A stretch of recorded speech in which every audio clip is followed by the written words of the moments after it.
आज मैं तुम लोगों के लिए त्रिभुज का एल्बम बनाई हूँ। क्या बनाई हूँ? एल्बम। ये त्रिभुज का एल्बम है।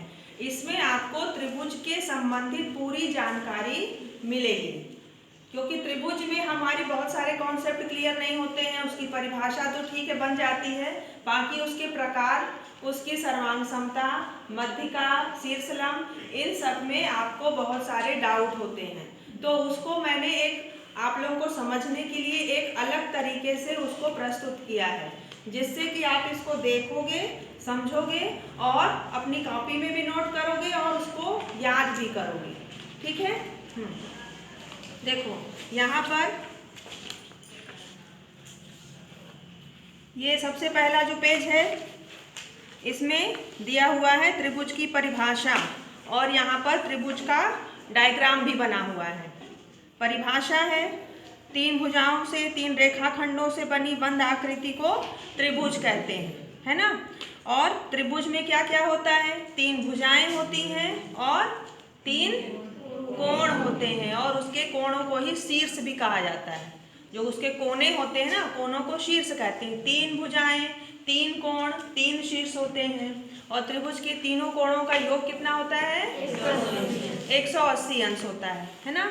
और यहाँ पर त्रिभुज के जो 6 प्रकार हैं, भुजाओं के आधार पे त्रिभुज 3 प्रकार के होते हैं और कोणों के आधार पे 3 प्रकार के होते हैं।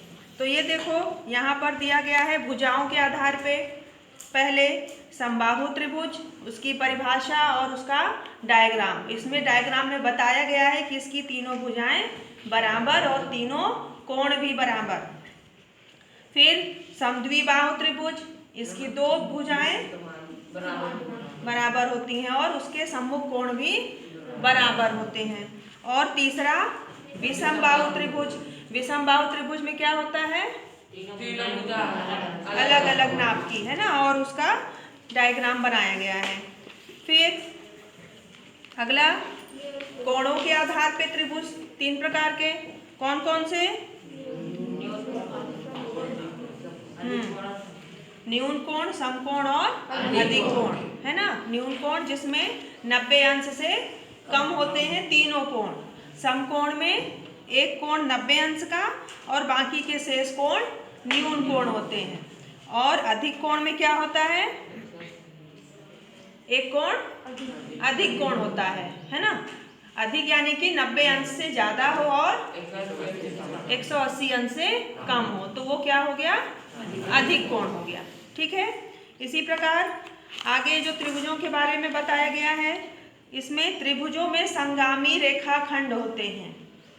संगामी रेखाखंड कौन कौन से? त्रिभुजों के अंदर जो रेखाएं बनती है। मध्यिका, त्रिभुज के शीर्ष से सम्मुख भुजा के मध्य बिंदु को मिलाने वाला रेखाखंड मध्यिका, ये। फिर अगला, भुजाओं के लंबार्धक। भुजाओं के लंबार्धक यानी प्रत्येक भुजा पर लंब खींचा जाए, जो लंब भी हो और उसका अर्धक भी हो। लंबार्धक क्या होता है? भुजा पर लंब भी हो, 90 अंश का कोण बना रही हो और मध्य बिंदु पर स्थित हो, तो वह लंबार्धक। लंब और अर्धक दोनों। फिर तीसरा क्या है? कोणों के समद्विभाजक। तो त्रिभुज में जो कोणों के समद्विभाजक होते हैं, तो प्रत्येक कोण को बिल्कुल बीच से काटने वाला जो रेखाखंड होता है, जो उसे 2 बराबर भाग में बांट रहा है, वो क्या होते हैं? उसके कोणों के समद्विभाजक। ये रचना के पाठ में भी आप लोगों को बताया जाएगा। फिर शीर्षलंब।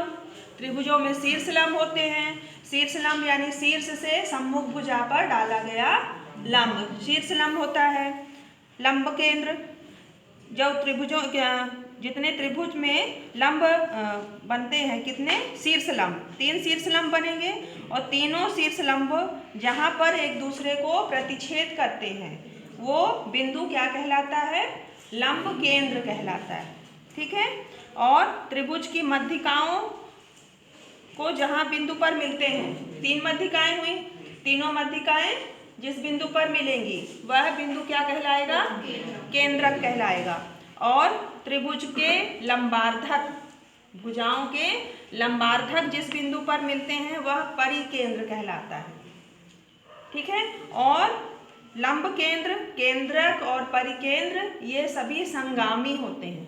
संगामी का मतलब एक बिंदु पर ये तीनों एक दूसरे को मिलते हैं। जहाँ जिस बिंदु पर दो से अधिक रेखाएं एक साथ मिलती हैं वो रेखाखंड संगामी होते हैं।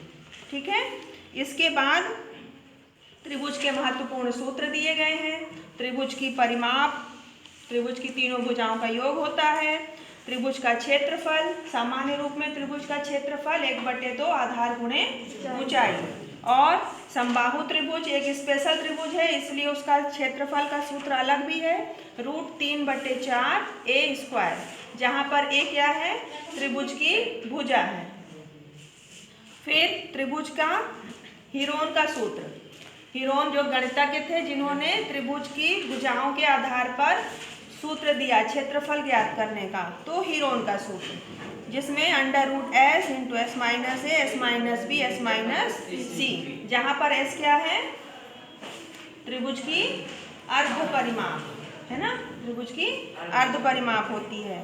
फिर यहाँ पर आपके लिए जो महत्वपूर्ण बिंदु हैं, किसी त्रिभुज के कोणार्धक संगामी होते हैं, लंबार्धक संगामी होते हैं, मध्यिकाएं एक ही बिंदु से गुजरती हैं, तो वो 2:1 के अनुपात में विभाजित होती हैं। इसके बारे में बताया गया है।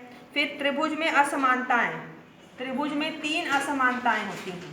पहला, त्रिभुज में बड़ी भुजा का सम्मुख कोण बड़ा होता है, बड़ी भुजा के सामने का कोण बड़ा होता है, और बड़े कोण की सामने की भुजा बड़ी होती है।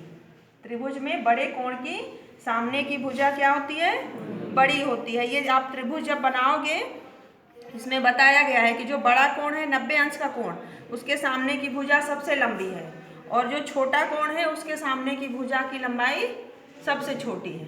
तो ये आप अपने से भी प्रैक्टिकल करके बना सकते हो, और यहाँ पर ये दिया भी हुआ है। और त्रिभुज में 2 भुजाओं का योग हमेशा तीसरी भुजा से अधिक होता है। ठीक।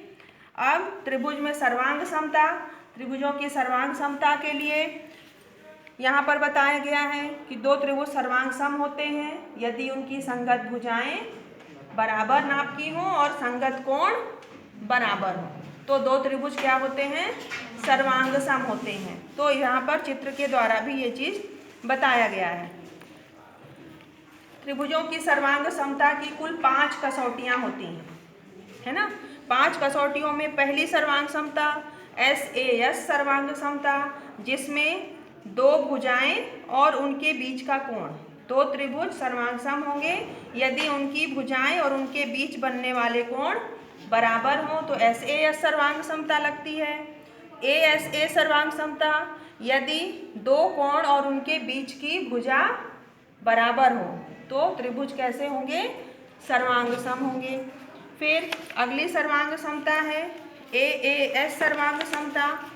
AAS सर्वांग समता में क्या होता है कि 2 कोण, त्रिभुज के 2 कोण बराबर हों और कोई तीसरी भुजा भी बराबर हो, तो इस स्थिति में दोनों त्रिभुज कैसे होंगे, सर्वांग सम होंगे। चौथा है SSS यानी SSS यानी S फॉर साइड भुजा, तो तीनों भुजाएं अगर बराबर नाप की हों, और भुजा कैसी, संगत भुजा, संगत भुजा ही बराबर नाप की होंगी, तो त्रिभुज कैसे होंगे, सर्वांग सम होंगे। और अंतिम है RHS सर्वांग समता। RHS सर्वांग समता किस में लागू होता है, समकोण त्रिभुजों में लागू होता है। ठीक है। तो ये हो गई सर्वांग समता की 5 कसौटियाँ। यहाँ पे आपको त्रिभुज के कुछ गुण बताए गए हैं। ठीक, इन्हें आप सभी मुझसे ले करके इसे आप कॉपी में नोट कर लेना और याद कर लेना। त्रिभुजों की समरूपता, त्रिभुजों की समरूपता ये 10वीं का सिलेबस है। 2 त्रिभुज समरूप होते हैं यदि संगत भुजाएं समानुपातिक हों और संगत कोण बराबर हों। और यहाँ पर त्रिभुजों की समरूपता की 3 कसौटियाँ हैं।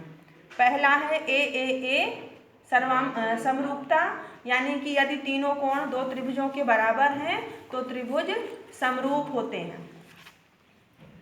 और दूसरा है SSS समरूपता, यानी कि दोनों त्रिभुज के तीनों भुजाएं समान अनुपात में हों। भुजाएं कैसी होनी चाहिए? समान अनुपात, उनका अनुपात बराबर हो, तब वे त्रिभुज की भुजाएं के कारण त्रिभुज क्या हो जाते हैं? समरूप हो जाते हैं। और तीसरा है ए समरूपता, यानी त्रिभुज की यदि दो कोण भी बराबर हैं तो उस स्थिति में भी त्रिभुज समरूप होते हैं। और इसमें लास्ट में त्रिभुज से संबंधित कुछ महत्वपूर्ण प्रमेय भी दी गई है जो 10वीं का सिलेबस है। आधारभूत आनुपातिकता प्रमेय क्या है, और थेल्स प्रमेय का विलोम। आधारभूत आनुपातिकता प्रमेय को ही थेल्स प्रमेय कहा जाता है, और उसका विलोम, ये दोनों प्रमेय हैं त्रिभुज से संबंधित महत्वपूर्ण प्रमेय। और क्षेत्रफल प्रमेय है कि दो त्रिभुजों के क्षेत्रफल का अनुपात, यदि दो त्रिभुज समरूप है तो उनके क्षेत्रफलों का अनुपात उनकी संगत भुजाओं के वर्गों के अनुपात के बराबर होता है, ये क्षेत्रफल प्रमेय है। और त्रिभुज से संबंधित महत्वपूर्ण प्रमेय पाइथागोरस प्रमेय। यदि कोई त्रिभुज समकोण है तो उसमें सबसे बड़ी भुजा का वर्ग उनकी शेष भुजाओं के वर्गों के योग के बराबर होता है, ये पाइथागोरस पे हम अलग से भी एक दिन और चर्चा करेंगे और आपको बताएंगे। और पाइथागोरस प्रमेय का विलोम। तो यह आपका जो है टोटल ये बना है शिक्षण सहायक सामग्री त्रिभुज का एल्बम। ठीक है, तो ये जो त्रिभुज का एल्बम है इसे आप सभी लोग मुझसे ले लेना, और इसमें मैंने कुछ समझा भी दिया है, और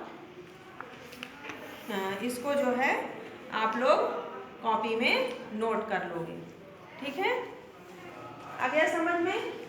तो त्रिभुज, इसको पढ़ के, इसको समझ के, देख के त्रिभुज के संबंधित जो भी कॉन्सेप्ट आपके मन में है, जो अभी डाउट है, जो क्लियर नहीं है, उसको आप क्लियर कर सकते हो, समझ सकते हो। ठीक है, तो इसे आप लोग देख लेना और कोशिश करना कि ऐसे ही आप भी अपना प्रोजेक्ट बनाओ। गणित में इस तरह से प्रोजेक्ट बनाए जाते हैं। तो जैसे मैंने त्रिभुज का बनाया है, आप चतुर्भुज का बना सकते हो, वृत्त का बना सकते हो, अकेले वर्ग का बना सकते हो, है ना। तो ये सब क्या है? प्रोजेक्ट वर्क है कि हम उसमें परिभाषाएं भी लिख रहे हैं और उसका चित्र भी बना रहे हैं और उसको समझा भी रहे हैं। ठीक, ओके।